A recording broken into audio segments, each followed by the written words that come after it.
you to take my hand, and I want you to come with me on this adventure. I'll go with you, but I don't want to touch you. Okay, you don't have to take my hand, but will you come with me on this adventure? Okay. Yes.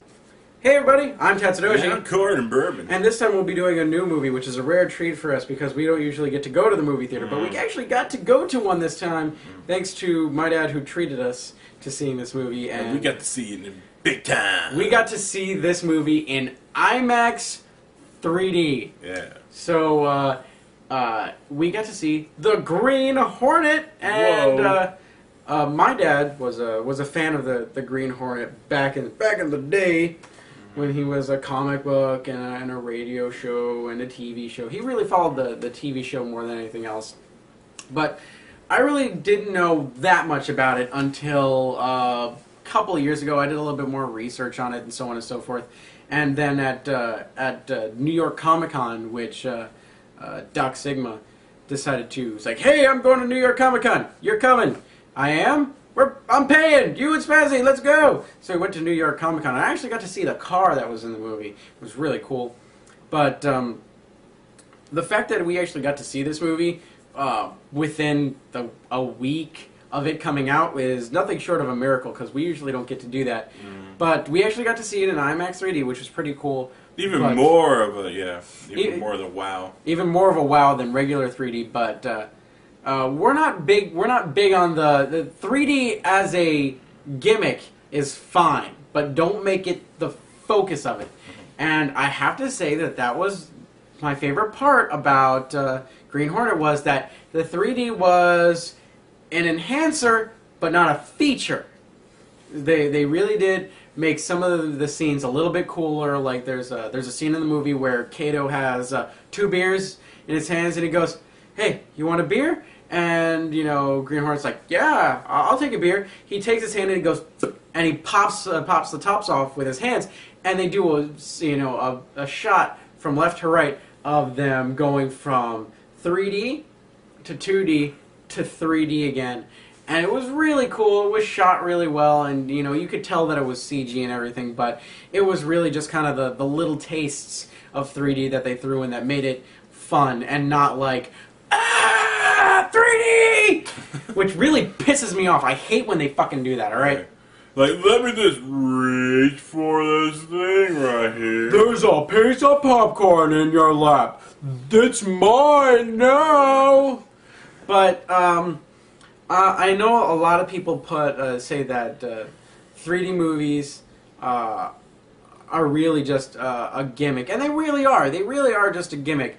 But when done right, it really can enhance the movie for the theater experience only. I think the simple fact that people are paying thousands of dollars and then hundreds of dollars on top of the thousands of dollars to get a 3D setup in their home, plus the cost for the glasses, plus the cost for the 3D versions of very few Blu-rays, is simply retarded at this point. There's some things that are better left in theaters. I think 3D is one of them. I do have to say that the fact that IMAX 3D glasses are much better than normal real 3D glasses because they're bigger. They're bigger, and this solves, for the most part, the fuck my eyes hurt because I have glasses and you're making me put on fucking glasses that are just about the little tiny bit bigger than my glasses on top of my glasses. These ones are actually huge. They actually have like goggles. Big old, big motherfucking boom. Like they can cover up an elephant's face. Ty from Digimon fucking goggles going on. So it worked out. There was a thing where if you looked up too high or looked down too low, things got a little distorted. And don't fucking tilt your head for any reason. It's like, oh man, my neck hurts. And then you look at the screen, it's like, whoa, what the fuck happened? Don't tilt your head. Stay focused. That's the main problem with 3D is like, when you're staring straight, it's fine. Tilt your head, everything's fucked up. Tilt your head more, everything's really fucked up. God forbid you're that doctor from Rocko's Modern Life and you go, K, and the entire screen just fucking garbles up. But enough about the 3D. The 3D, let's say, 3D was good. Did its job in the movie. It wasn't a feature. It was just an enhancer, and it did a good job of it, and it was really cool in IMAX 3D. Would I say the 3D makes or breaks the film? No. What about you? Say nope. You can see it either way, either with without 3D or with 3D. But the 3D is, does adds basically sprinkles on the If you have the money to waste on it, or someone else is treating, and they say, "Well, we can see it in this," say yes. Mm-hmm. It's worth a little extra, little wow factor. But let's be honest. When it comes down to, wow, these graphics are amazing. Last year's graphics sucked compared to this year's, and this year's are going to look like shit compared to next year's, and so on and so forth. So the graphics of a movie really don't equate to much in the end. So let's talk about what everybody cares about, which is the story and how much this actually held true to the Green Hornet as a whole.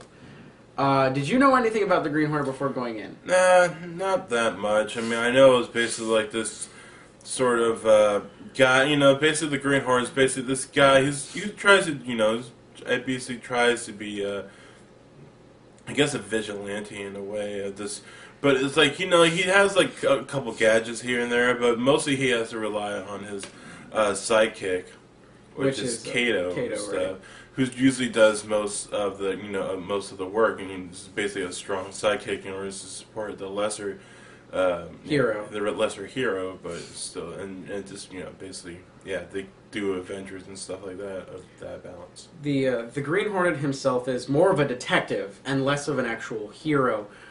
Kato, even in the old radio show and the comic books and the TV show, Kato was, by the way, Kato in the TV show was Bruce fucking Lee, motherfuckers. So respect that man. But Kato was the Green Hornet's lifeline. Kato was able to get the Green Hornet, the detective, out of trouble. It's like separating Batman. It's like taking the smart aspects of Batman and removing him from the martial arts aspects of Batman, and then making them a duo, which really works much better when things get into trouble. And I know a lot of people are thinking Seth Rogen can't possibly play a good fucking Green Hornet. He doesn't know what the hell he's doing. He's actually a big Green Hornet fan, and he did a decent damn job of it. There's a few things that I would kind of complain about, but he did. The thing is he went in saying, I want this to be, accessible for Green Hornet fans of the past, but also a fresh start for people who are not familiar with the Green Hornet. And he did a damn good job. He wrote the thing alongside somebody else, and he directed it alongside somebody else, and he starred in it. And working on 3 different aspects of the same movie, he did a pretty good job making everything flow really well. And the guy who they got to play Kato just did an amazing job as not only a martial artist, but you could understand what the fuck he was saying, which, sorry Bruce Lee, your English your English bad. You do English bad. No, do English. But let's yeah. Martial arts legendary. English not so good. Pretty shitty. Welcome to shitty English. But he did a really good job. You can understand him, but he did have that Chinese accent going for him, so he really did feel like, he did feel Kato authentic. Now, I know a lot of people would draw the line at saying Seth Rogen can't be a superhero. Green Hornet, he did pretty well. There are some scenes where he did his stunts and all that stuff, and everything looked pretty realistic for him to do. Like, he never pulled off any of those fucking martial arts shit that Kato did. Or like some wire foo or whatever not. But what he did was realistic for, semi-fit, fatty Seth Rogen. So I liked him as the Green Hornet. I really did. I thought he brought a lot of charm to the movie, that if it was just a serious Green Hornet, a lot of people would have just been like, this movie's too serious. Seth Rogen brought in that little bit of comedy that needed to get people to accept the surrealness of the situation. And basically, yeah, and it was like sort of this, basically these 2 guys just hanging out and this saying, what about if we can just, be heroes and whatnot, just do make our, because both of them are just like, they felt unappreciated. And they felt unappreciated, and they weren't, using their talents. And the way that, the Green Hornet describes Kato in this, and it really does work really well. And Seth Rogen did it, said it again in an interview. Kato is a Swiss Army knife of a person. He is not only intelligent, but he knows how to work with machines and create these gadgets. He creates all the gadgets, and he's also, he's a kung fu. He knows to create all the gadgets, and he's really smart. So he's a very well-rounded individual. Where Seth Rogen really just kind of, as this Green Hornet, kind of just sets things up for him. It's just like, okay, I have this money and the resources, and I'll just throw this at you. And so on and so forth. But he really does come into his own near the end of the film and really does kind of fill the shoes of the Green Hornet. Not particularly the super smart or, I'm the cunning detective, but a new style of Green Hornet which kind of better suits this day and age. All right. And basically, it starts out with them just wanted to do it for like shits and giggles. Like they just wanted to they wanted to be badasses and they wanted to be heroes. But as time went by, the realness of the situations that the cause and effects, went in and they're just and it's sunk into Seth Rogen's Green Hornet character that there's more to this than right. So for lack of a better word, this shit just got real. Right. So, and he basically just has to, basically grow up as basically fill the shoes that he made. And, and as the movie goes along, you see that, he starts taking responsibilities for his own actions and becoming, what he is and stuff. So. He really grows up in it really is. It's not that long of a movie. It felt a little longer than it should have, and that kind of disappointed me in the fact that I checked my watch once, and you could tell. This is how I gauge if a movie is entertaining or not. If I check my watch once, it was fine. It was a little long. If I check my watch twice, this shit's getting a little boring. If I keep checking my watch more than twice, fuck this movie. I'm bored and I want to leave. But I only checked it once. And coincidentally, it was close to the end of the movie, and quickly after I checked my watch, I got re-immersed into it because they had they were wrapping things up and they were approaching that climactic scene at the end of the movie. And it really does have a very good beginning, middle, end. You see Seth Rogen as the party boy, son of a newspaper editor. Then he goes to the middle of the movie where he is the fledgling Green Hornet, to the end of the movie where he really does come into his own. And Kato really does go from that troubled mentality into, this guy, he may be fucked up and he may be really stupid at some points, but he really is a good person and I should protect him and we're partners and we really got to work together. So you really get all that it was a buddy cop movie, all right? It was a really good buddy cop movie and I really enjoyed it. And I really hope they don't make a fucking video game based on it. I really hope they do not. That would suck. Because even if they, took the idea of it, it would be really hard to get all those things in there. And it was just, just not, it wouldn't end up very well. So I really hope this just stays as a movie series. And I could see this getting a sequel and enjoying it. Mm-hmm. Seth Rogen did a decent job in it, and it's probably one of his best films to date. And I know a lot of you guys are like, he's just that fat, funny guy. And let's face it, he is that fat, funny guy. But he actually pulled off an action role fairly well, so I gotta hand it to him. He really did surprise me, and I really hope they come back for a second one, and maybe end it at a 2. And not go on to a third one, but I could see a 2 being an end to it. But I really wouldn't want to see more than 2 from this. And then they'll start butchering it. And then it will start getting butchered, and someone else will want to take a hand on writing or directing or something like that. And Seth really has a good thing going, so I don't think you should mess with the formula too much. Really fun, fun movie. It was exciting. It didn't break the mold. You won't be surprised by anything. Some of the lines are really cheesy, but it's cheesy funny, not cheesy stupid.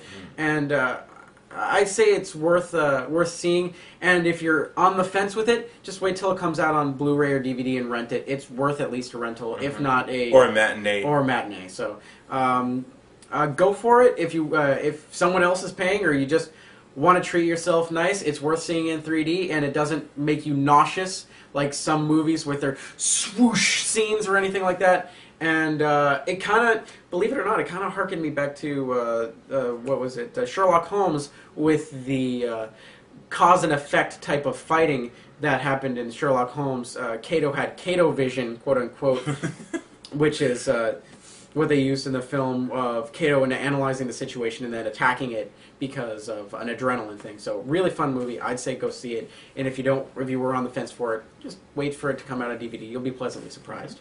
good movie all around. And yeah, just basically just give it a shot. If it's not your cup of tea, then at least watch it. Basically, Hey, this is definitely worth watching, and if you don't like it, at least you gave it a shot, and it does deserve that shot, even if you're unsure. But again, I think Seth Rogen really is coming into his own with these films. I'd like to see him do something similar and really try and round out his repertoire of acting experience rather than just being that fat funny. Yeah, because no one wants to be the comedian guy. Yeah, when you're the thing is when you're the fat funny guy for too long, you end up like Chris Farley, dead.